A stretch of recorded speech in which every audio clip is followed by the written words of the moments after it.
ओमज्ञानतिमिरन्दस्य ज्ञानाञ्जनशलाकया चक्षुरुमिलितं येन तस्मै श्रीगुरुवे नमः। श्रीचैतन्यमनोभीष्टं स्थापितं येन भूतले स्वयं रूप कदा मह्यं ददाति स्वपदान्तिकं।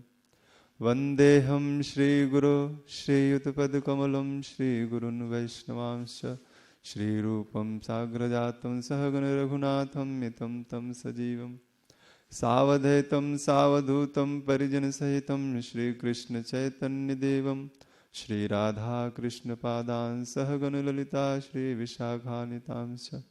नमो विष्णुपादाय कृष्णपृष्ठाय भूतले श्रीमते भक्तिवेदान्तस्वामिनिति नामिने।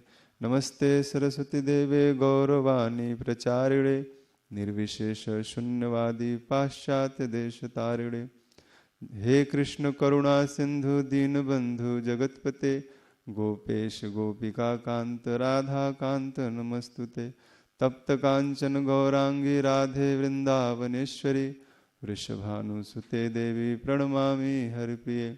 जय श्री कृष्ण चैतन्य प्रभु नित्यानंद श्री अद्वैत गदाधर श्रीवासादि गौर भक्तविंद।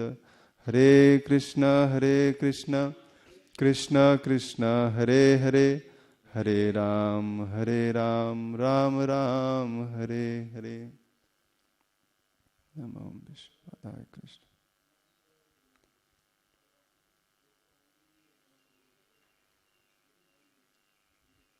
हरे कृष्ण। तो आज से कार्तिक महीना शुरू हो चुका है। आज उसका पहला दिन है। हालांकि 2 दिन पूर्णमासी मनाया जा रहा है, लेकिन आज 8:15 बजे तक ही पूर्णिमा है। तो कार्तिक महात्म्य के विषय में प्रभु जी ने हमसे कहा कि आप थोड़ा बताइएगा, बोलिएगा, तो प्रयास करूंगा।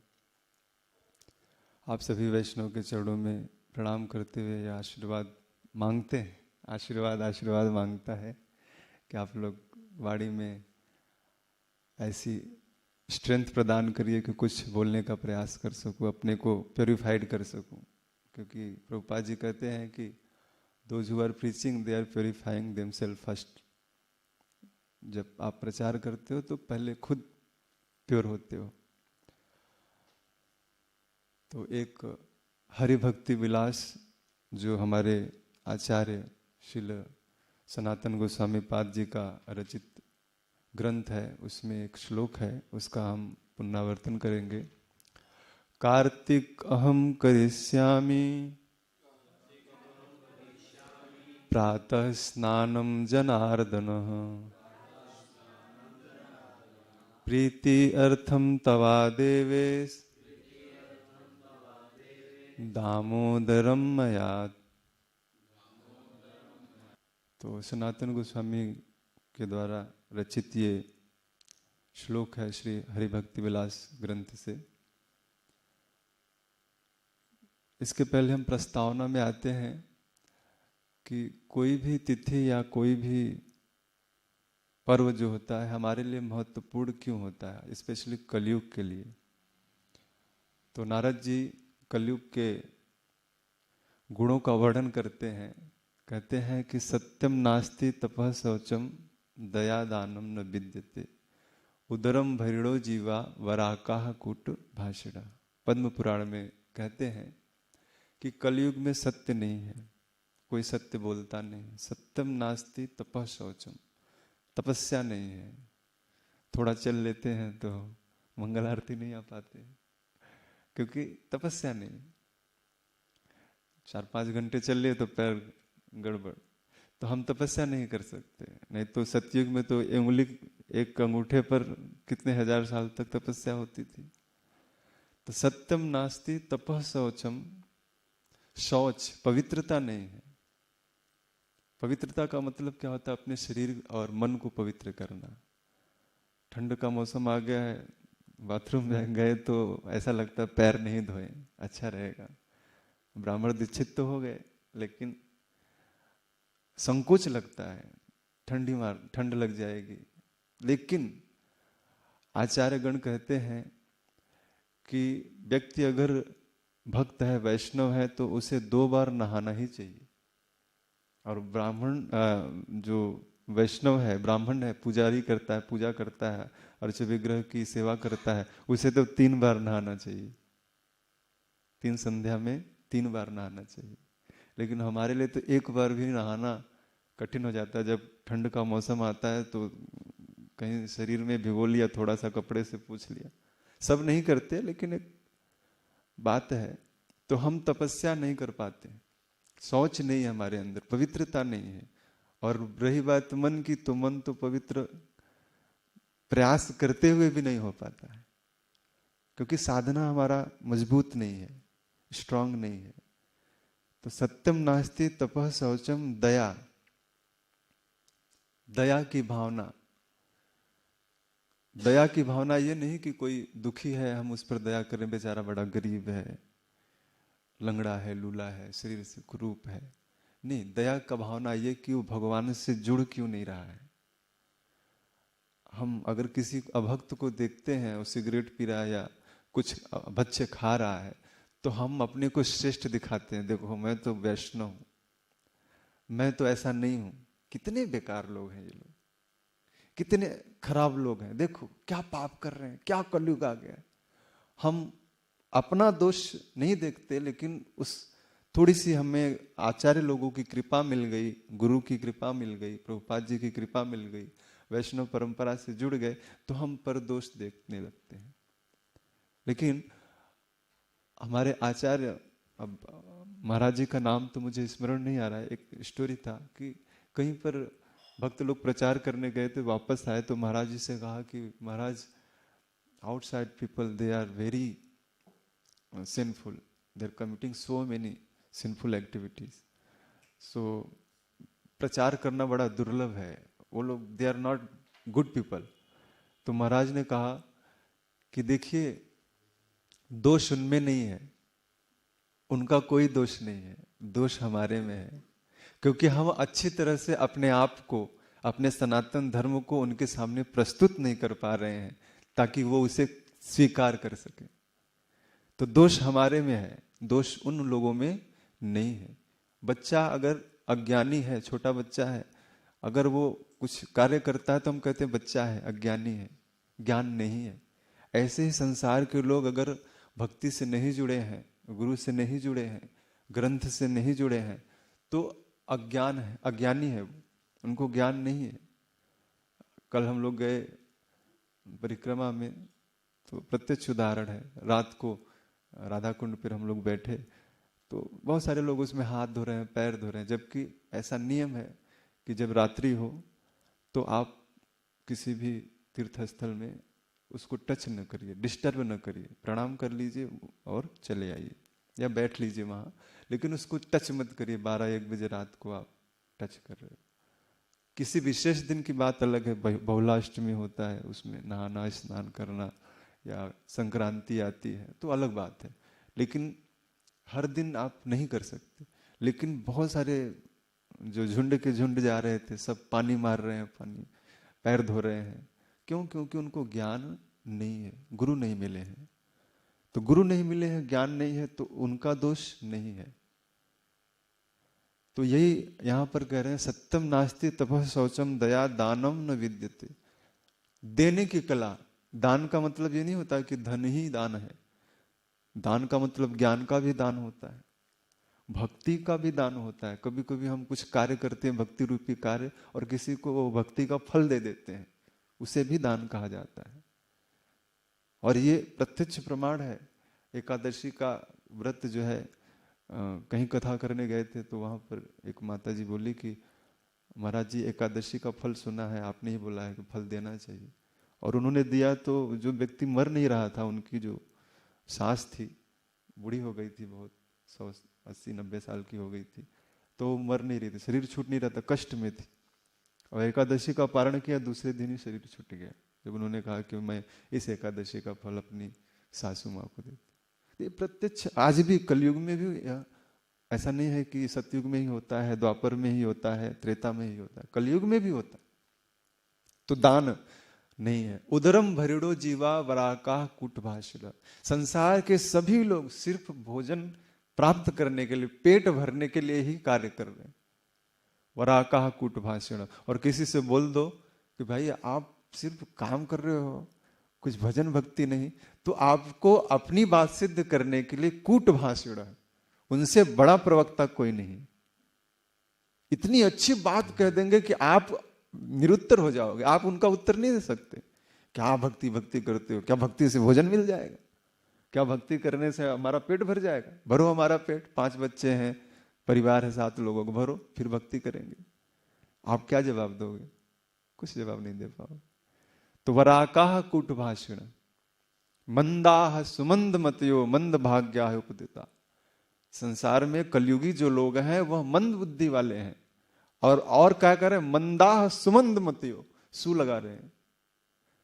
किसी चीज में जब विशेषण लगता है तो और भी वो थोड़ा सा उस पर बल दिया जाता है। तो यहां कह रहे हैं मंद ही नहीं है, मंद बुद्धि ही नहीं है, सुमंद मतयो, अति मंद है।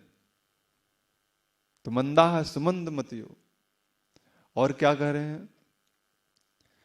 जो सन्यासी लोग हैं उनके परिवार देखे जाते हैं, वर्णन है कलयुग का। और जो विरक्त है, विरक्ता स्वपरिग्रहा, जो विरक्त कहता मैं विरक्त हूं, वह परिवार के प्रपंचों में पड़ा हुआ है। हमारे ऊपर भी यही है। हम संसार में सब कुछ छोड़ देते हैं, त्याग कर लेते हैं, मंदिर से जुड़ जाते हैं, कभी कभी प्रचार के लिए फोन भी करते हैं। ये इंसिडेंट बता रहे हैं, हमने जो सुना है, श्रवण किया है। तो कभी कभी फोन से बात होती है, रात को भी 10-11 बजे। किसी ने पूछा, प्रभु जी आप इतनी रात को बात क्यों कर रहे हो? अरे वो प्रचार कर रहे हैं ना, तो माता जी का थोड़ा फोन आ गया, वो कैसे प्रचार करने। तो प्रभु जी नहीं बात करना। अरे बहन है, हम माता मानते, बहन मानते। तो ये बताइए, संसार में जो आपकी सहोदर बहन थी, जो आपकी सगी माँ थी, वो क्या बेकार थी? आप यहाँ पर रिश्ता जोड़ लियो, वहां रिश्ता तोड़ के यहाँ रिश्ता जोड़ लियो। ये तो बंधन है, वहां छोड़ा यहाँ पकड़ा, वही चीज है। तो इस इंसिडेंट का कहने का मतलब यही है कि हम कैसे भी करके इन सब बंधनों से छूटकर अगर परमात्मा के चिंतन में मन लगाएं, तभी हमारा कल्याण होगा। तो कलयुग के लोगों में यही देखा नारद जी ने और कहा कि यही सब कर रहे हैं सब लोग, तो क्या करना चाहिए? इसीलिए आचार्य लोगों ने, ग्रंथ ने विशेष पर्व बनाया है, विशेष दिन बनाया, विशेष व्रत बनाया, ताकि जो कलयुगी लोग भी हैं, पापी लोग भी हैं, वह भी इसे स्वीकार करके नहीं 24 घंटे कर रहे हैं, 12 महीने कर रहे हैं, कम से कम साल भर में 1 दिन कर सके, 1 महीने तो कर सके, हफ्ते में 15 दिन में 1 बार एकादशी तो कर सके। नहीं व्रत रह पाते हैं तो महीने में 2 बार व्रत रह ले। नहीं निर्जला रह सकते हैं तो दूध पे रह ले। नहीं दूध पे रह सकते हैं तो फल पे रह ले। नहीं फल पे रह सकते तो इस्कॉन में आ जाए, बहुत सारा चीज मिल जाएगा, कुटकुट का आटा, ये सब बहुत सारे। ये बनाया गया इसलिए कि चलो किसी प्रकार, एन केन प्रकारेण आप भगवान से जुड़ो। तो कहने का मतलब यही है कि किस प्रकार से इस कलयुग में जीवों का कल्याण हो, इसीलिए आचार्य लोगों ने ग्रंथ के माध्यम से, उपदेश के माध्यम से, हमारे शास्त्र ने बताया है कि कोई विशेष पर्व का।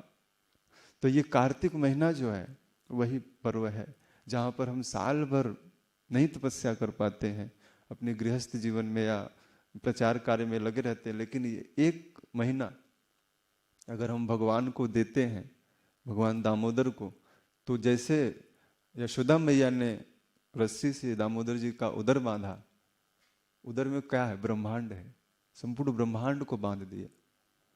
तो ऐसे ही हम भी अगर इस 1 महीने में भगवान की साधना करते हैं तो शायद हमारे प्रेम के बंधन से दामोदर जी बंध जाए। तो कह रहे हैं सनातन गोस्वामी, कार्तिक अहम करिष्यामि। बहुत सारे नियम बताए हैं और बहुत ही पढ़ेंगे आप तो बहुत जटिल तपस्या है, उसमें सब कुछ हम पालन नहीं कर सकते, लेकिन जो बेसिक चीज है वह तो पालन कर ही सकते हैं। तो कह रहे हैं कार्तिक अहम करिष्यामि। पहले कार्तिक के महीने में आने से पहले हम संकल्प लें, पहले दिन से ही, कि मैं कार्तिक का व्रत करूंगा। कार्तिक का व्रत क्या है? ऊर्जा व्रत। ऊर्जा कैसे पड़ा? राधा रानी का एक नाम है ऊर्जेश्वरी, इसी से ऊर्जा का नाम दृढ़ हुआ, क्योंकि भगवान की शक्ति है वो। ऊर्जा का मतलब पावर होता है, तो भगवान की जो पावर है वो तो शक्ति क्या है? राधा रानी है। तो इसी तरह ऊर्जेश्वरी उनका एक नाम है। तो ऊर्जा व्रत कार्तिक में बहुत मुख्य जो शब्द आता है कि ऊर्जा व्रत करना है। ये ऊर्जा व्रत क्या है? प्रातः स्नानम जनार्दनम। पहला इसका जो संकेत है, नियम है कि सुबह सुबह उठकर ब्रह्म मुहूर्त से पहले, ब्रह्म मुहूर्त में नहीं, ब्रह्म मुहूर्त से पहले उठकर स्नान करना। और जो वृंदावन में रह रहे हैं स्पेशली, या उत्तर भारत में रह रहे हैं, उनके लिए ब्रह्म मुहूर्त तो हो ही जाता है, क्योंकि मुंबई में और उधर दक्षिण भारत में और पश्चिम में थोड़ा लेट दिन की शुरुआत होती है। लेकिन यहाँ पर आप देखेंगे अभी ठंड आ गया है, तो अभी मैंने देखा था 4:20 ऐसा कुछ ब्रह्म मुहूर्त बताया था। तो हम तो उठ ही जाते हैं पहले, 3:40 3:45 को उठ जाते हैं, कुछ लोग 2 बजे भी उठ जाते हैं, 2:30 बजे। तो ब्रह्म मुहूर्त में उठ के स्नान करना सबसे पहला कार्य होना चाहिए। यह कार्तिक की बात है। कभी कभी हम ऐसा भी देखते हैं कि लोग उठकर जप करते हैं। जप भी 2 प्रकार का होता है। एक होता है अशुद्ध जप, जब आप अशुद्ध हो, ठीक नहीं हो, शरीर अशुद्ध है, आप जप कर रहे हो, तो तामसिक जप कहलाता है। तो तामसिक जप करोगे तो उसका वह फल नहीं प्राप्त होगा जिसकी हमें अभिलाषा है। इसीलिए स्नान करके, पहले स्नान, सबसे पहला कार्य है प्रातः स्नानम जनार्दन। है जनार्दन, मैं सबसे पहले सुबह सुबह स्नान करूंगा। पहला कार्तिक का यह मैं प्रतिज्ञा लेता हूं, वचन देता हूं। प्रीत्यर्थम तवा देवेश, और आपके प्रेम के लिए, आपको प्रसन्न करने के लिए, यह जो दामोदर है, दामोदर जी, यह जो महीना है, मैं उसमें जितने भी नियम है वह सब करूंगा। क्या क्या नियम है? तो कह रहे हैं हरि जागरणम, रात्रि जागरण। हम कार्तिक में या एकादशी को जागरण करते हैं कभी कभी, तो प्रयास करना चाहिए कि इस कार्तिक के महीने में ज्यादा से ज्यादा, गिरिराज जी का यहाँ दर्शन भी हो रहा है, तो ज्यादा से ज्यादा उनका दर्शन करके जप करें रात में, और प्रयास करें कि कभी कभी जागरण भी हो जाए तो अच्छी बात है। अब ऐसा भी नहीं है कि मंगल आरती छूट जाए, रात भर जागो, सुबह मंगल आरती गड़बड़ हो जाए। लेकिन जागरण करने से, कभी परिक्रमा कर रहे हैं तो जागरण हो ही जाएगा। तो हरि जागरणम, प्रातः स्नानम, तुलसी सेवनम। तीसरा चीज बता रहे हैं कि तुलसी का सेवन, तुलसी महारानी का हमें सेवा करना चाहिए, उनकी पूजा करना चाहिए, दीपदान, उनकी रख रखाव अच्छे से, और उनके सामने दामोदर अष्टक का पाठ जो होता है हमें करना चाहिए।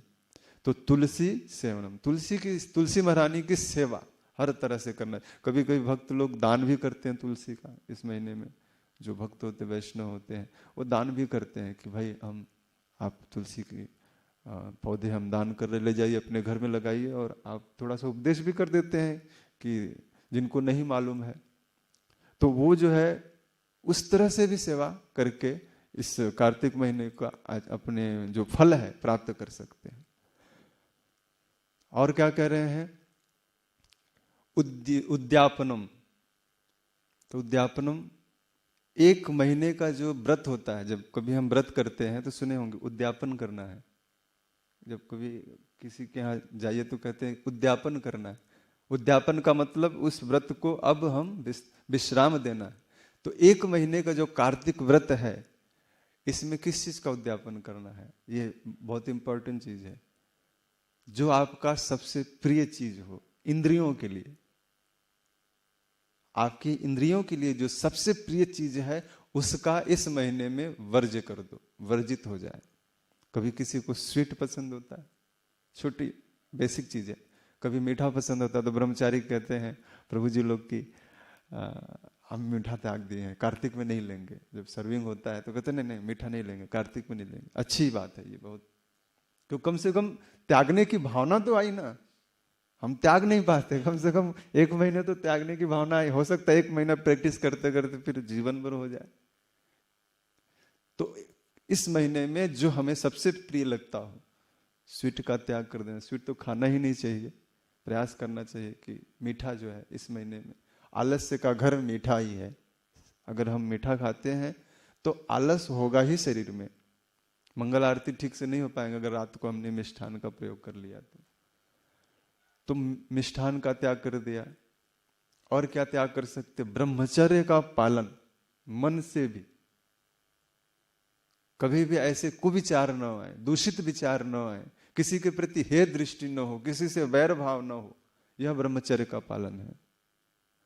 तो ये विचार हमारे मन में आना चाहिए कि इस महीने में कोई भी ऐसा विचार, ऐसा चिंतन न हो जिससे हमारा मन दूषित हो जाए, हमारे विचार दूषित हो जाए और हम पाप के भागी बन जाए।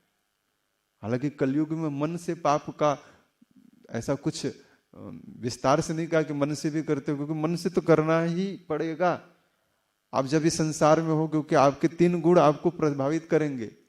आप ऐसा नहीं है कि मन को शुद्ध कर सकते। मन किसका शुद्ध होगा? जो निष्ठा से, नियम से नाम जप कर रहा है, क्योंकि उसके पास समय नहीं है, वो नाम जप में लगा है। कभी कभी ऐसा होता है हम भक्तों के जीवन में कि 24 घंटा बिजी रह गए और बाहर की दुनिया का पता ही नहीं चला, इतने बिजी हो गए। तो ऐसे ही नाम जप अगर हम सिंसियरिटी से करते हैं, सिंसियर हैं नाम जप में, तब हमें वह मानसिक जो अपराध होता है वह नहीं लगेगा। तो मन से किया हुआ जो कुविचार है, ब्रह्मचर्य में आने वाली बाधाएं हैं, वह हमें इस महीने में, एक्चुअली तो हमेशा होना चाहिए, लेकिन इस महीने में कह रहे हैं कि त्याग ही देना चाहिए। इस महीने में थोड़ा भी विचार नहीं आना चाहिए। जमीन पर सोना चाहिए इस महीने में, स्पेशली हमें चटाई पर, जमीन पर सोना चाहिए। जिसके लिए कोई प्रॉब्लम है उसकी बात तो अलग है, लेकिन प्रयास करना चाहिए कि हमें जमीन, भूमि का स्पर्श होता हुआ हमारा शरीर जो है सोना चाहिए। तपस्या क्यों बनाया गया है? कभी कभी होता है हमारे जीवन में कि हम भजन कर रहे हैं, 4 नियम का पालन कर रहे हैं, माला कर रहे हैं, तो ये तपस्या बाहरी आडंबर क्या करने की जरूरत है? कल डिस्कशन हो रहा था प्रभु जी से, क्यों करते हैं तपस्या? 4 नियम का पालन, जब ये हम कर रहे हैं 4 नियम का पालन, 16 माला कर रहे हैं, तो फिर ये व्रत और तपस्या क्यों? व्रत और तपस्या करने से हमारे अंदर जो सिस्टम है वो वेरीफाइड होता है। आप 1 हफ्ता व्रत रह के देखिए, आपके चेहरे में चमक आ जाएगी, पक्का कह रहे हैं। 1 हफ्ते आप निर्जला बिना किसी फल के, प्रभु जी बता रहे थे हिज होलीनेस वृंदावन चंद महाराज 1 हफ्ता आप बता रहे थे, या ब्रजसुंदर प्रभु जी बता रहे थे कि 1 हफ्ता महाराज जी 9 दिन नारियल पानी से रहे, व्रत रहे। तो क्यों रहे? क्योंकि कहीं ना कहीं अपने शरीर को प्योरीफाई करना है। तो हमारे सिस्टम को रीजनरेट करने के लिए, अच्छे से चलाने के लिए व्रत की आवश्यकता होती है। और अगर सिस्टम हमारा क्लीन है, नीट है, अच्छा है, तो साधना भी बहुत अच्छा होगा। अगर हम रात्रि को भोजन नहीं लेते हैं, कुछ भी नहीं लेते हैं, तो सुबह मंगल आरती पर अपने आप आंख खुल जाएगी, क्योंकि पेट में चूहा कूदेगा तो अपने आप नींद खुल जाएगी। कभी ऐसा होता है जिस दिन निर्जला रह लिए एकादशी को, और ऐसा होता है कि रात को नींद ही नहीं आती है कभी कभी। क्यों? क्योंकि पेट में कुछ नहीं है। अब पेट में नहीं है तो फिर वो आपसे मांगेगा। तो इसलिए रात के समय वर्जित है। जो पक्का साधना करने वाला व्यक्ति है, जो भजन करने वाला व्यक्ति है, वह रात्रि को भोजन करे ही न, कदापि न करे, सिवाय दूध के। दूध पीना रात्रि में ठीक होता है, लेकिन भोजन, अन्न तो ग्रहण करना ही नहीं चाहिए शाम रात के समय। सूर्यास्त के पहले कोई भी चीज आप स्वीकार करिए, लेकिन उसके बाद उसमें दूषित वृत्तियां आ जाती है, एनर्जी आ जाती है, एनर्जी भी आती है, निगेटिव एनर्जी। तो कह रहे हैं कि रात्रि जागरण में अगर आपको रात भर जागना है, नियम पालन करना है, तो हमें यह भोजन का जो संयम है यह करना ही पड़ेगा। फिर कह रहे हैं दीपदानम। भगवान दामोदर को हम लोग विग्रह रखते हैं अपने अपने घरों में, और मंदिर में है तो है ही ठाकुर जी। तो दामोदर के सामने हम दीप दान करें। दीपदान का अर्थ क्या है? कभी कभी हमें हमारे मन में होता है कि भगवान को हम दीपदान करते हैं, उसका अर्थ क्या है? आरती लेते हैं ना, आरती। एक्चुअल अर्थ होता है भगवान को जो भी कष्ट हो, जो भी दुख हो, जो भी उनके अंदर नजर लगा हो किसी का, वो मेरे ऊपर आ जाए, है ना? ऐसा करते हैं, थोड़ा नजर न लगे। तो ये आरती जो होती है, आर्त, आर्त से आरती बना है। आर्त का मतलब होता है दुख। तो भगवान आप सदैव प्रसन्न रहिए और आपके अंदर जो दुख है, आपके अंदर जो कष्ट है, वह मुझे लग जाए। अब तो भक्त लोग सोचेंगे अरे ये तो नहीं चाहिए, वैसे ही दुखी हूं इतना, और इससे ज्यादा दुख आ गया तो फिर गड़बड़ हो जाए। और वो भी भगवान का दुख जो संसार के सारे लोगों का दुख लेके बैठे हैं, कष्ट हो जाएगा। तो घबरा जाएंगे कि लोग, कह रहे नहीं, अब आरती नहीं लूंगा, कल से आरती जो होता है वो बस दूर से ही बोलूंगा जय श्री कृष्ण, नहीं लूंगा। तो नहीं, भगवान के पास जैसे सूर्य है, सूर्य का प्रकाश जैसे ही आता है उजाला हो जाता है, ऐसे ही भगवान के पास कोई भी चीज अशुद्ध चीज जाता है तो ओम अपवित्रम पवित्र होगा, वो पवित्र हो जाता है। तो भगवान की जब आरती उतारते हैं तो ये होता है कि आपके अंदर जो कष्ट है, दुख है, वो मुझे मिल जाए। लेकिन भगवान के पास तो सिर्फ आनंद है, सिर्फ आनंद है, क्योंकि सच्चिदानंद विग्रह। तो जब हम उनकी आरती उतारे हैं तो हमें और कुछ नहीं आता, न तो दुख आता है, न तकलीफ आती है, न उनके नजर आते हैं। उनसे हमें सिर्फ और सिर्फ आनंद का आशीर्वाद मिलता है, इसलिए आरती उतारी जाती है। दीपक, दीपक दिखाया जाता है कि प्रभु जैसे आपकी आरती उतार कर हम आपके दुखों को लेना चाहते हैं, आप सदैव प्रसन्न रहिए। और दामोदर जी छोटे हैं, बच्चे के रूप में, बालक के रूप में। बालक की नजर बहुत जल्दी लगती है लोगों की, किसका नजर लग गया, मेरा बच्चा रो रहा है, टीका लगा देते हैं काला। तो इसी तरह से दामोदर जो छोटे रूप में है भगवान, उनको प्रेम करने के लिए भक्त जो है दीप दान करते हैं कि हे ठाकुर जी, यह दीप दान मैं आपको अर्पण कर रहा हूं, आपको नजर न लगे, आप सदैव ऐसे यशोदा मैया के आंगन में खेलते रहिए और हमें रिझाते रहिए, हम आपकी लीलाओं का आस्वादन करते रहें।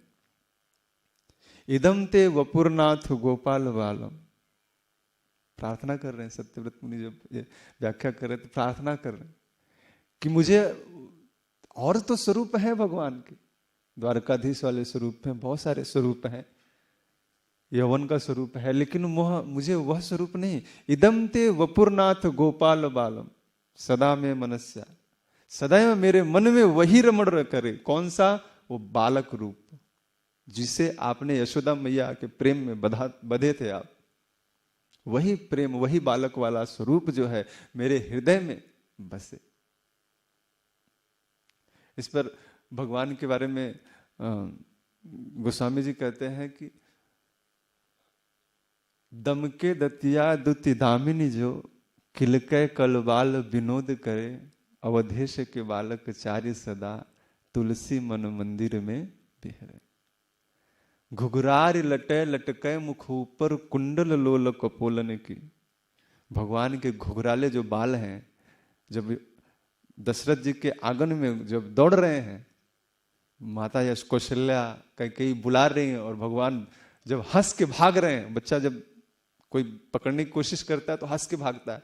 तो दमके दतिया दुति दामिनी, जो दांत जो होता है, ब्रज है, अवधि भाषा है, तो जो दांत है भगवान के, जब वो दो ही दांत हैं, बच्चे के दो ही दांत पहले निकलते हैं, तो दमके दतिया जो दांत है उनके दो आगे के, दुति दामिनी जो बिजली की तरह चमक रही हैं और सांवले रंग के हैं। तो घुघरार लटे लटके मुख ऊपर कुंडल लोल कपोलन की। भगवान के घुंघराले बाल जो उनके लट जो है उनके गाल पर छू रहे हैं और कुंडल जो है उसमें दिख रहा है, तो जैसे लग रहा है बिजली चमकती है, बादलों के घने बादलों के घना बादल हो और उसमें जब बिजली चमकती है, ऐसे ही भगवान राम जब दशरथ जी के आंगन में दौड़ रहे हैं, माता कौशल्या कई और सुमित्रा बुला रही हैं और नहीं आ रहे हैं, तो यही जो स्वरूप है, और एक स्वरूप नहीं, अवधेश के बालक चारि सदा, चारों बालक, राम लक्ष्मण भरत शत्रुघ्न, तुलसी मन मंदिर में बिहरे।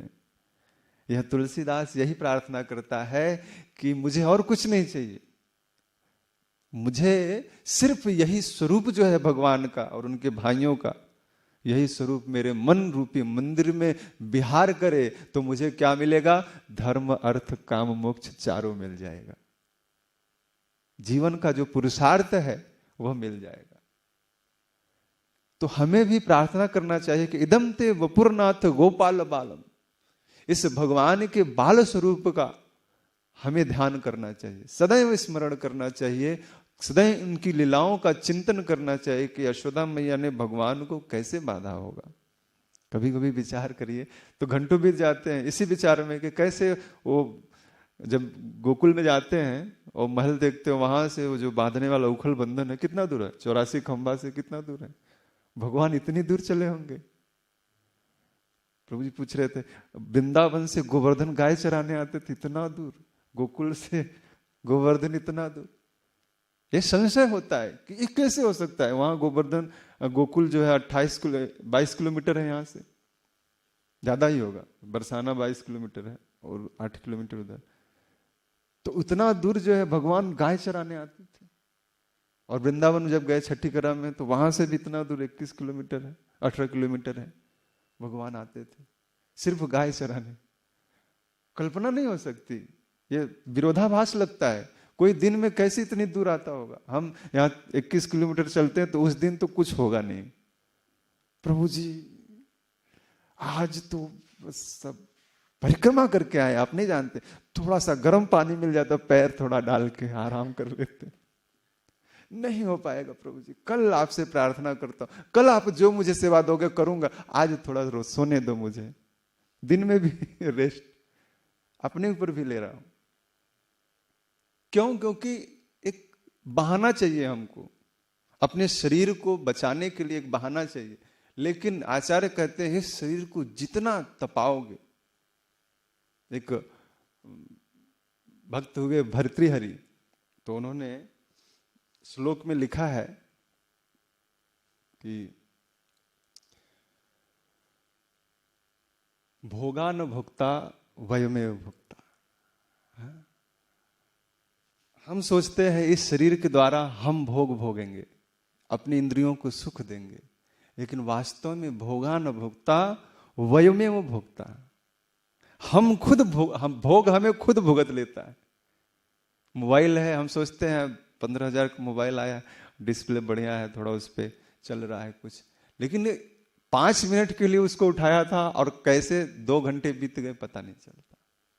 तो किसने भोगा हमें? मोबाइल को हमने भोगा या मोबाइल ने हमको भोग लिया, हमारा 2 घंटा खा गया। तो भोगा न भोक्ता वयमेव भोक्ता, तपो न तप्तम वयमेव तप्ता। तपस्या करने हम गए थे लेकिन तपस्या ने हमको ही तपा दिया।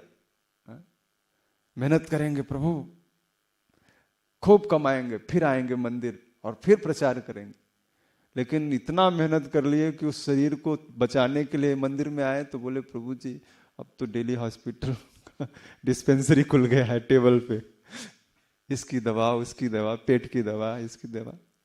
ये हमारे शरीर का अवगुण है। देखिए ये विशेषता है कि हम तपस्या करने आए थे लेकिन ऐसे तप रहे हैं कि पेट गर्म हो गया है, शरीर गर्म हो गया, मन गर्म हो गया है, बात बात पे क्रोध आ जाता है। तो तपो न तप्तम वयमेव तप्ता, कालो न यातो वयमेव जाता। हम सोचते हैं कि एक दिन काल आएगा, एक दिन समय आएगा, एक दिन मेरा समय आएगा, एक दिन मेरा समय आएगा, मैं भी बहुत अच्छा भक्त बन जाऊंगा, मैं भी बहुत अच्छा अमीर आदमी बन जाऊंगा। लेकिन वह समय कभी आता नहीं है और काल हमें ही भेज देता है, जाओ। हम जिस काल का इंतजार कर रहे थे, एक दिन आएगा, एक दिन आएगा, एक दिन मैं अच्छा भक्त बन जाऊंगा, अच्छी तपस्या करूंगा, आज नहीं हो पा रहा ना, कल से मैं मंगल आरती करूंगा, आज थोड़ा सोने दो, आज सुकीन की नियत कल से स्टार्ट करूंगा, परसों से, अच्छा आज भी नहीं हुआ परसों से करूंगा, फिर अच्छा ठीक है अगले हफ्ते से करूंगा। ये इंतजार करते करते करते करते कितने महीने बीत गए, कितने साल बीत गए, वह दिन कभी नहीं आया। और एक दिन काल ने बोला अब तुम जाओ, और हमें ही भेज देता। तो कालो न यातो वयोमेव जाता, जीर्णा न याति। जो जीर्णा है, तृष्णा न जातो वयोमेव जाता, जो तृष्णा है हमारे अंदर, जो किसी चीज को प्राप्त करने की इच्छा है, उसे भोगने की कामना है, प्रभु जी, तृष्णा न जीर्णा वयमेव जीर्णा। किसी चीज की इच्छा, प्रश्न हो रहा था कि इच्छा पूरी होती है तभी क्या भगवान मिलते हैं? आप लोग भी इस पर डिस्कशन करिएगा कि क्या जीव की इच्छा, मनुष्य की इच्छा पूरी होती है तभी परमात्मा की प्राप्ति होती है, मोक्ष की प्राप्ति होती है, या भक्ति में कोई आता है? यह प्रश्न है, इस पर डिस्कशन होना चाहिए कि क्या जीव को इसकी जो इच्छाएं हैं वह पूरी होती हैं। क्योंकि भगवत गीता में भगवान ने अर्जुन से कहा कि जब तक जीव की इच्छा पूरी नहीं होती वो मेरे पास बहुत ही कठिनता से आता है। तो क्या हमारे इच्छाएं पूरी हो चुकी हैं कि हम भक्ति में आ चुके हैं? और अगर इच्छाएं पूरी नहीं है तो क्या हमें मुक्ति नहीं मिलेगी? यह प्रश्न है। यहां पर वही संकेत दे रहे हैं कि तृष्णा न जीर्णा वयमेव जीर्णा। हमारी इच्छाएं कभी कम नहीं होती। एक इच्छा था, सपना देख रहे थे लैपटॉप मिल जाए, लैपटॉप मिल जाए, लैपटॉप मिल गया तो अब भारी लगता, प्रभु जी 5 kg का लैपटॉप कौन लेके जाए, पाम टॉप रहता तो अच्छा था। 10,000 का पहले सपना देखते थे, 10,000 की मोबाइल मिल जाए तो अच्छा है। प्रभु जी वो थोड़ा एडिट करना होता है, पीडीएफ और थोड़ा फोटोशॉप, तो थोड़ा 15-18 हज़ार का मोबाइल जो आता है ना उसमें स्टोरेज ज़्यादा रहता, 128 GB, तो थोड़ा वो वाला मिल जाता तो अच्छा था। कहाँ तृष्णा है? आज से 15 साल पहले 2003 जब मोबाइल लॉन्च हुआ था, कर लो दुनिया मुट्ठी में, तो हम सपना देखते थे हमारी मुट्ठी में सिर्फ वो 1100 नोकिया 1100 आ जाता ना तो मेरी पूरी दुनिया सुख हुई हो जाती। ये अपना अनुभव है। वो 1100 पहले 1100 ही चला था, शुरू में सबसे सस्ता मोबाइल जो था 1100, 3100 या कुछ 3500 में मिलता था उस समय। तो बड़ा सपना आता था। पिताजी से बार बार, छोटे थे, बार बार बोले पिताजी हमारे पास भी मोबाइल होता तो क्या अच्छा होता। और रात भर दिन भर सपना देखते थे, काश मोबाइल आ गया। और 1100 आया तो पूरे एरिया में जो कॉलोनी थी सब घूम घूम के मेरे पास मोबाइल आ गया, मेरे पास मोबाइल आ गया। तो क्या हमारी जो इच्छाएं थी मोबाइल प्राप्त करने की खत्म हो गई? iPhone 7 आया तो खरीद लिया, फिर अगले साल 6 महीने में 8 लॉन्च कर दिया, अब ये पुराना लग रहा है। iPhone 8 चाहिए, 9 चाहिए, 12 चाहिए। तो ये इच्छाएं हमारी कभी भी समाप्त नहीं होंगी, लेकिन एक चीज हो सकता है, डाइवर्ट होंगी। हम इसे दमन नहीं कर सकते, इसका डाइवर्जन कर सकते। किधर? भगवान की तरफ। रूपा जी ने यही कहा है कि आप जो जितनी भी चीजें फैसिलिटीज हैं अगर आप कृष्ण से जोड़ देते हो तो उसको यूज करने में कोई बुराई नहीं। मोबाइल है, अगर मोबाइल भगवान कृष्ण की सेवा में लग गई तो अच्छी बात है। लेकिन इसमें बहुत बड़ा इंपॉर्टेंट चीज है, अगर मोबाइल है तो आईफोन की जरूरत नहीं है। प्रभु जी भगवान की सेवा में उदाहरण देते हैं, प्रभु जी अरे आप आईफोन रख, प्रभु जी प्रभु की सेवा में लगा है तो इसमें बुरा क्या है? आईफोन है, बुरा क्या है? क्षमा करिएगा ये सब बोल रहे हैं, लेकिन ऐसी ही बात है। युक्त वैराग्य।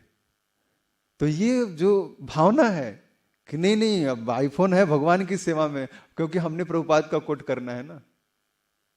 प्रभुपाद जी ने कहा, वो ऑस्ट्रेलिया में जब मर्सिडीज बेंज से गए, वो रोल्स रॉयस से गए, तो रिपोर्टर ने पूछा Swami ji you are coming by this so valuable car, this is not good for monk.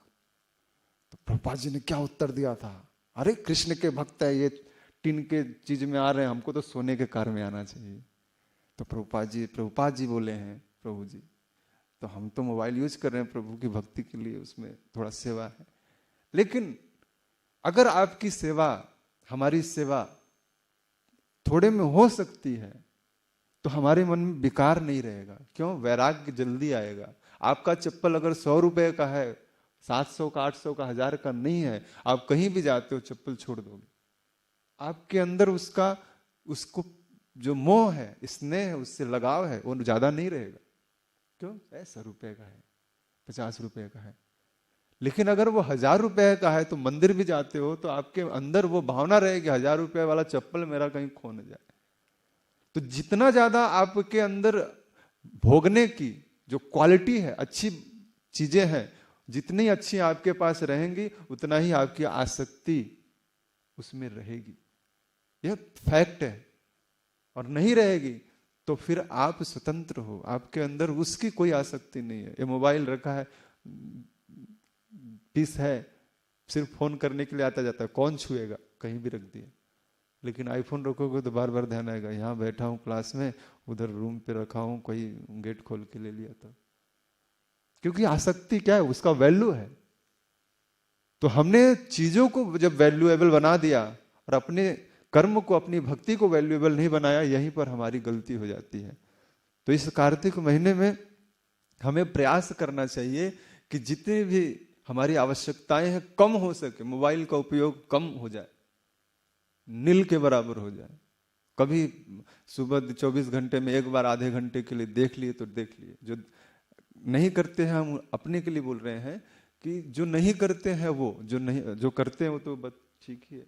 लेकिन प्रयास करें कि हो सके तो मोबाइल का उपयोग कम हो जाए, शास्त्र का अध्ययन ज्यादा हो, ग्रंथ का जो सुमिरन स्मरण, आचार्य लोग की जो वाणी है ज्यादा से ज्यादा सुनाई दे, ज्यादा से ज्यादा धाम वास हो ही रहा है, परिक्रमा हो, प्रवचन ज्यादा से ज्यादा सुने, तब हम इस कार्तिक महीने का जो व्रत है उसका अनुपालन अच्छी तरह से कर सकेंगे। अन्यथा यह जो कार्तिक महीना है वैसे ही बीत जाएगा जैसे 12 महीना बीतते हैं, 11 महीना।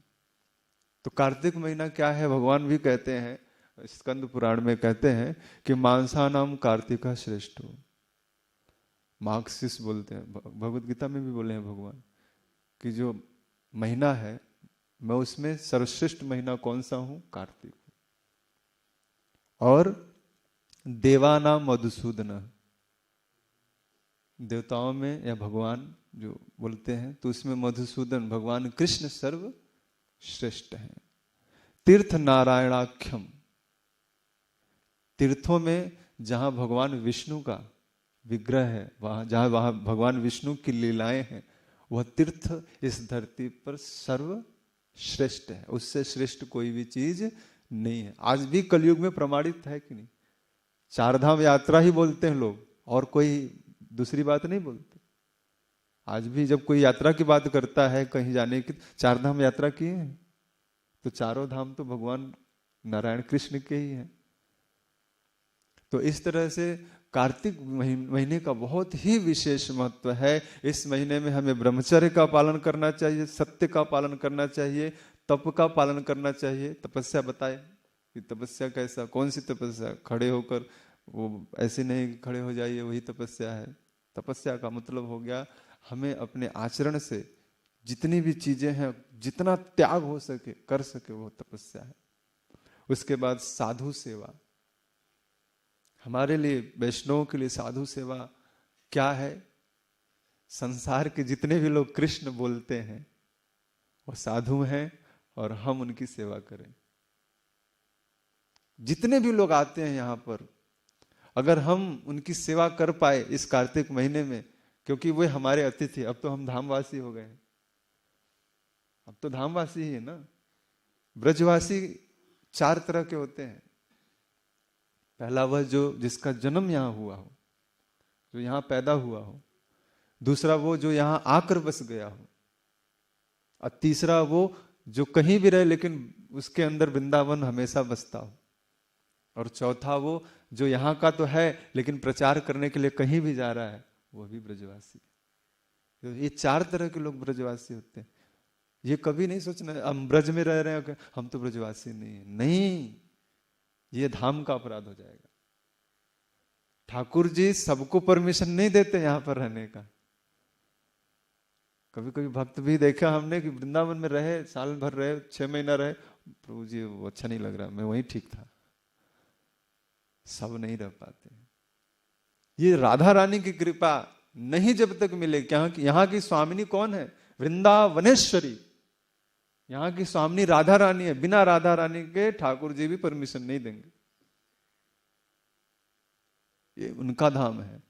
और इस कार्तिक महीने की स्वामिनी अगर कोई कहा जाए तो राधा रानी है, दामोदर जी भी नहीं है, ये राधा रानी है। तो इसलिए इस कार्तिक महीने में हमें प्रयास करना चाहिए ज्यादा से ज्यादा साधु सेवा हो। जो भी बाहर के लोग आ रहे हैं अतिथि सेवा कर ले, उनको कोई फैसिलिटी में कमी ना हो, ताकि वह वापस वृंदावन यहाँ से जब जाए तो कहे वृंदावन नहीं जाएंगे, वहां पर सेवा अच्छा नहीं हुआ। यह तो फिर दुख की बात होगी। कोई अगर आपकी सेवा से अप्रसन्न हो गया, आपके पास आया और आपने कहा ठीक है मैं सेवा करूंगा, और नहीं कर पाए और वापस गया तो नहीं जाऊंगा वृंदावन, वो सेवा अच्छा नहीं किया, तो ये तो आपके ऊपर उंगली उठेगी। आपने किसी के अंदर धाम के प्रति नफरत पैदा कर दिया। तो प्रयास करना चाहिए कि साधु सेवा अच्छे से हो। जो भी कृष्ण बोलता है, जो भी यहाँ आता है, कृष्ण क्या, जो यहाँ आता है भगवान के लिए आएगा, उन सब की सेवा करना, उनसे भगवान के नाम का उच्चारण करवा देना, कभी प्रसाद ग्रहण करवा देना, कभी उनको कुछ बता देना। धाम की यात्रा में महत्वपूर्ण जो तीर्थ हैं, लीलाएं हैं, लीला स्थल है, उनको जाकर सेवा कर देना, यह भी सेवा, साधु सेवा है। तो इस तरह से कार्तिक महीने में 1 महीना व्रत करिए और एक चीज का त्याग जरूर करिए। जो भी आपको प्रिय हो, मोबाइल का प्रिय हो, 1 महीना नहीं छूऊंगा, दूसरे से लेकर बात करूंगा लेकिन अपना मोबाइल स्विच ऑफ। 1 महीने मिष्ठान का सेवा नहीं करूंगा, कुछ भी हो जाए, कोई रबड़ी बने, कुछ भी बने, खीर बने, जो भी बने, 1 महीने मिष्ठान का सेवा नहीं होगा, नहीं करूंगा। 1 महीने चावल नहीं खाऊंगा जिसको चावल प्रिय है। 1 महीने रोटी नहीं खाऊंगा जिसको रोटी प्रिय, और जो फल पे रहता है तो उसको तो कोई बात ही नहीं हो, तो वैष्णव। लेकिन इन सब करने के बाद अभिमान न आए, अरे मैं तो, तुम तो खा रहा है चावल दाल सब्जी और मैं देखो फलाहारी रह रहा हूं, प्रभु जी आपको नहीं पता, और आप बोल रहे हो मुझे सेवा करने के लिए। हा? नहीं, आप अपने भक्ति में जो भी कार्य कर रहे वो पर्सनल है। आपकी ड्यूटी जो दिया गया उसमें ये नहीं होना चाहिए, अड़चन नहीं है। प्रभु जी मैं फलाहारी हूं, आप मुझे मेरा सेवा बोल रहे हो, नहीं मैं नहीं कर सकता। नहीं, आपकी ड्यूटी करो और उसके बाद आपकी जो तपस्या है कर सकते हैं तो करिए। नहीं तो ये बहाना कि मैं फलाहारी हूं तो जाके बेड रेस्ट लो, तो हो सकता है ये अनुचित लगे। आपकी जो ड्यूटी मिली है, जो सेवा मिले, उसको करते हुए अगर हम तपस्या करते हैं तो ठाकुर जी प्रसन्न होंगे। लेकिन अब एकादशी है, दिन भर सोए रहे, आप क्या हुआ प्रभु जी, आज एकादशी है। और वास्तव में अपना भी अनुभव है, एकादशी के दिन ज्यादा नींद आती है, दिन में भी सोने का मन करता है। ये अपना भी अनुभव। क्यों? क्योंकि मन खाली हो गया है ना। एकादशी का नाम आया तो भजन नहीं करना है, माला नहीं करना है, मन खाली हो गया, 2-4 घंटा जप किए, माला किए, और उसके बाद फिर वही चिंतन, अब थोड़ा आराम करना चाहिए, शरीर को भूखा रख दिया है, बेचारा मेरा शरीर क्या कहेगा, उसको आराम देना है। यही होता है हमारे जीवन में। लेकिन जितना इस शरीर को आप रगड़ेंगे, जितना इस शरीर को हम तपस्या में लगाएंगे, उतना ही यह शरीर दमकेगा, क्योंकि सोना तपाने से ही दमकता है। और यह मनुष्य शरीर जो है वह जैसे धातुओं में सोना सर्वश्रेष्ठ है, ऐसे जीवों में जो मनुष्य शरीर है वो सर्वश्रेष्ठ है और तपाने से ही तपता है। भगवान ने स्वयं आचरण करके दिखाया, राम वनवास में जाकर तपते नहीं तो कोई उन्हें भगवान आज कहता नहीं। हम उनकी जो लीलाएं हैं, बचपन में बहुत ज्यादा लीला का स्मरण नहीं होता, लेकिन वनवास में उन्होंने जो लीलाएं की हैं उसका गुणगान करते हैं। भगवान राम अगर तपते नहीं तो आज उनको हो सकता है ग्रंथ पढ़ के तो लोग बोलेंगे, लेकिन हो सकता है उनके आचरण से कहते नहीं। लेकिन आज जब उनकी लीलाएं आप पढ़िए, वाल्मीकि रामायण पढ़िए, अपनी लोकल लैंग्वेज की जो ग्रंथ है जब पढ़ते हैं तो आंखों से आंसू आते हैं। भगवान ने क्या नहीं किया है, अपनी पत्नी के लिए युद्ध तक कर लिया, अपने भाई के लिए राज्य का त्याग कर दिया, अपनी माता के वचन का पालन करने के लिए अपना सब कुछ दांव पर लगा दिया, अपनी मित्रता निभाने के लिए क्या नहीं कर दिया। अपने भक्तों को प्रसन्न करने के लिए क्या क्या भगवान ने नहीं किया। ऐसो को उदार जग माही बिन सेवा, जो बिना सेवा के ही द्रव्य दीन पर राम सरिस को ना। कौन कह रहा? तो गोस्वामी जी कह रहे हैं अगर कोई भगवान उदार है तो बताकर दिखाओ। इस संसार में राम के जैसा कोई उदार नहीं है। ऐसो को उदार जग माही बिन सेवा, जो द्रव्य दीन पर राम सरिस को ना। एक बार कोई बोल दे कि राम मैं आपका हूं, कुछ भी सेवा नहीं किया, कोई भी भक्ति नहीं किया, भगवान दौड़कर चले जाते हैं। यह भगवान की करुणा है भक्तों के जीवों के प्रति, बद्ध जीवों के प्रति। एक बार कोई कृष्ण बोल देता है, कोई राम बोल देता है, भगवान दौड़ पड़ते हैं। लेकिन हम अभी भी हमारे अंदर वह भावना नहीं है कि मैं उस आर्त भाव से, उस बच्चे की तरह, प्रभुपाद जी कहते हैं मेले में खोए हुए उस बच्चे की तरह हम बुला ही नहीं पाते। लॉकडाउन है, प्रसन्न हो जाते हैं, चलो मंदिर बंद है ना, दर्शन नहीं करेंगे, कोई बात नहीं। प्रभु जी मंदिर बंद है, दर्शन कहां करें, प्रसन्नता के साथ कहते हैं। लेकिन जिस दिन ये भावना आए हमारे अंदर कि भगवान का दर्शन नहीं हो रहा है।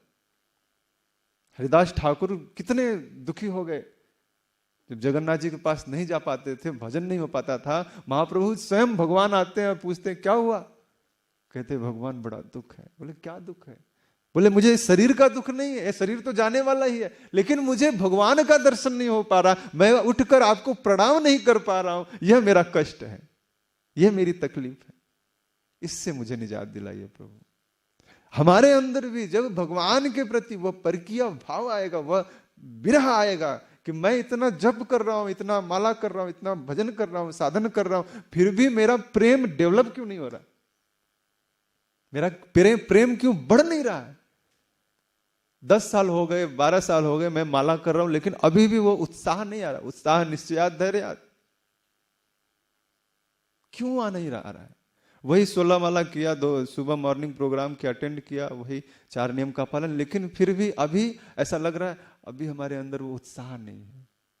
लेकिन 9 कलेवरम, जिसके जीवन में हर दिन नई नई चीज आती है, इसीलिए पर्व त्योहार आते हैं। दीपावली हुआ, गोपाष्टमी हुआ, गोवर्धन पूजा हुआ, कार्तिक महीना हुआ, जन्माष्टमी, ये क्यों बीच बीच में बनाया गया है? ताकि हमारे अंदर जो शिथिलता है, जो हमारे गाड़ी बड़े स्लेटर से एकदम सेम लेवल पे 40 की स्पीड में जा रही है, वह थोड़ा बढ़े। वो नहीं कि वो 40 पे ही चल रहा है, बस आराम से चल रहे हैं, नहीं। जब तक आपके अंदर उत्साह नहीं रहेगा, लहरें नहीं उठेंगी, तब तक समुद्र में हलचल का पता नहीं चलेगा। तो इसलिए हमारे जीवन में यह हमेशा होना चाहिए कि कहीं ना कहीं उत्साह रहे। आज कुछ नया करते हैं ठाकुर जी के लिए, आज कुछ नया ठाकुर से प्रेम का ट्रिक होता है। आज चलो हम दामोदर जी को कुछ भागवत गीता का 50 श्लोक सुनाएंगे।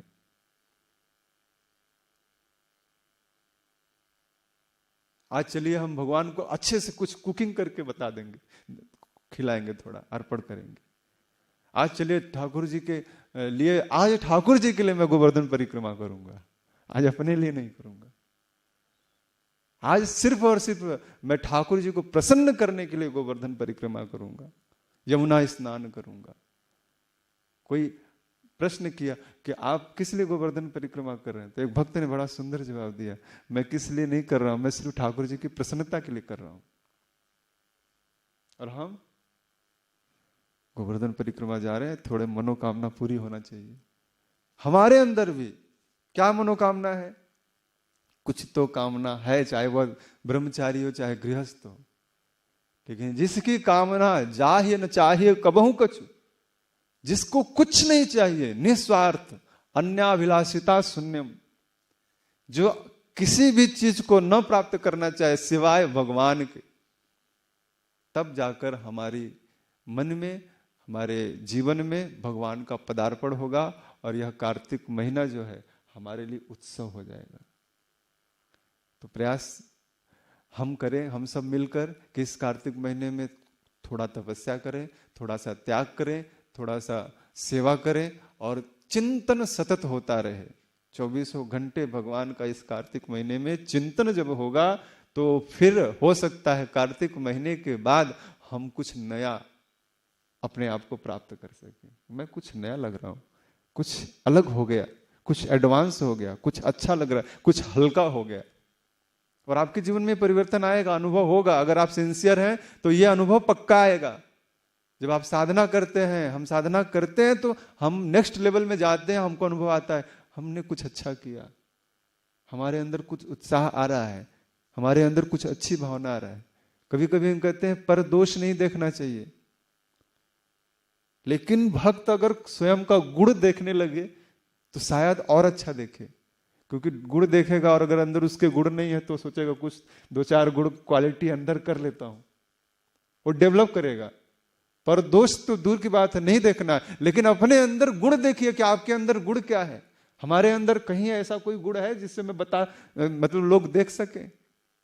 तो 2-4 गुण तो रहना ही चाहिए, 10 गुण तो रहना ही चाहिए, और धीरे धीरे नहीं है तो डेवलप हो जाएगा। तो इसलिए प्रयास करिए। बहुत अच्छा महीना है हम सब के लिए, ठाकुर जी की सेवा के लिए, चिंतन के लिए, सुमिरन के लिए, तपस्या के लिए, और हमारे आचार्यों को प्रसन्न करने के लिए। तो आज इतना ही, अपनी वाणी को विराम देंगे। इसमें कोई त्रुटि होगा, कहीं उदाहरण में कोई गलती होगा तो क्षमा करिएगा। श्री श्री कार्तिक मंथ की, श्री राधा दामोदर भगवान की, गिरिराज गोवर्धन की, अनंत कोटि वैष्णव भक्त बिंद की, आचार्य गण की, शील प्रभुपाद की, शील गुरुदेव की।